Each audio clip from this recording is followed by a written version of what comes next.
Hello everyone, আসসালামু আলাইকুম। Good morning. কেমন আছেন সবাই? আশা করছি ভালো আছেন। আল্লাহর রহমতে আমিও ভালো আছি। ঘুম থেকে ওঠার পর সবচেয়ে গুরুত্বপূর্ণ কাজ হচ্ছে ঘরটাকে গোছানো। আর যদি আমার মতো ২ টা দুষ্টু বাচ্চা থাকে তাহলে তো কোনো কথাই নেই, একেবারে সোনায় সোহাগা। এই তো আমি আমার ঘরটাকে গুছিয়ে নিলাম। এবার চলে যাচ্ছি কাপড় মেলে দিতে। ঘর গোছানোর এক ফাঁকে মেশিনে কাপড় দিয়ে রেখেছিলাম। এখন সেগুলোই রোদে মেলে দিব। এরপর আমি চলে যাচ্ছি নাস্তা বানানোর জন্য। আজকে নাস্তায় থাকছে মুয়াজের পছন্দের নাস্তা, ডিম দিয়ে পাউরুটি ভাজা। মুয়াজ এটা খেতে খুব পছন্দ করেন। যদিও এটা তেমন কোনো রেসিপি না, তারপরও ভাল লাগে রান্না করার সময় যদি সেটা ভালো হয় বা কিছু বানানোর সময় সেটা যদি সুন্দর হয়।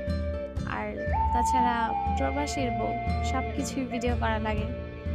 যদি একটা সহজ এক্সাম্পল দেই, পাশে যদি একটা মরিচের চারাও থাকে, সেটাও ছবি উঠায় পাঠাইতে হয়। সেটাও ভিডিও করতে হয়।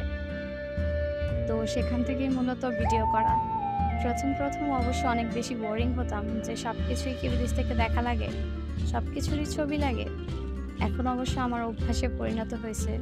কারণ আমি জানি যে উনি এটা দেখতে যাবে। আজকে নাস্তা কি করলাম? আজকে কি করলাম? দেখতে চায়। তো সেখান থেকেই ভিডিও করা। আর ভিডিও করতে, করতে এখন আমার অভ্যাস হয়ে গেছে।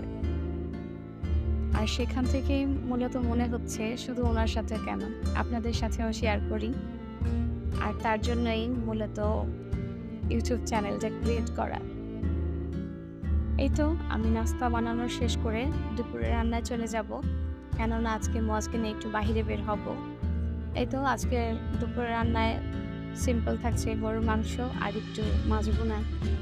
আফটার অল আমি অন্য সব তরকারির চেয়ে মাংসটাই একটু বেশি রান্না হয়।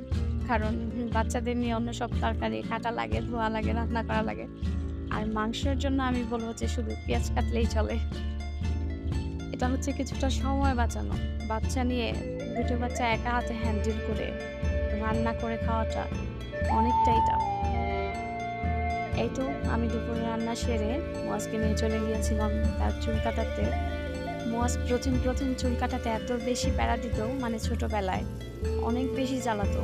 কাটতেই চাইতো না, কান্নাকাটি করতো। ঘাড়ে একটু চুল পড়লেও সেটা ফেলে নিতে হতো। এখন অবশ্য এখন বুঝে যে চুল কাটলে সুন্দর দেখা যায়। আর সুন্দরের পূজারি কেনা হয়। এখন অবশ্য প্যারা দেয়।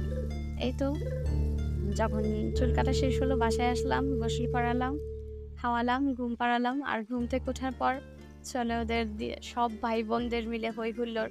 আমরা অবশ্য জয়েন্ট ফ্যামিলি না, আবার জয়েন্ট ফ্যামিলিও। কারণ বিকালটা হলে আসর নামাজের পরে আমাদের বাসার প্রত্যেকটা মেম্বার আমরা বাহিরে বের হই। ভাবিরা সবাই বের হই, বাচ্চারা। তো সবাই ওরা অনেক মজা করে, অনেক খেলা করে। এই তো এভাবেই চলে আমাদের দৈনন্দিন জীবন। আবার দেখা হবে অন্য কোনো ভিডিওতে। আল্লাহ হাফেজ।